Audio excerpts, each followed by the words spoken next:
Why are you there in the door? You know that I'm leaving? You don't want me to go? Huh, Leo?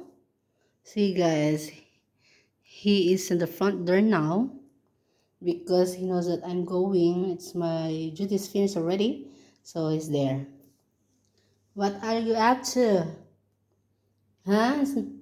Leo? Leo, hi. What is your thinking?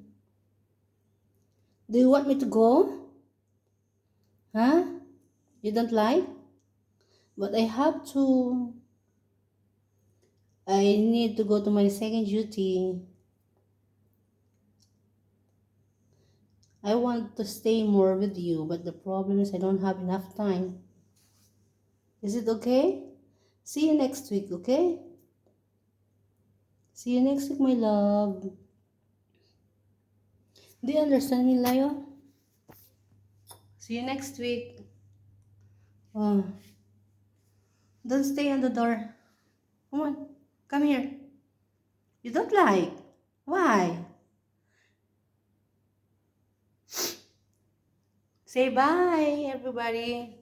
Amy is going home. I don't want to go. I don't want to let her go, but I want to guard the door. You're so cute.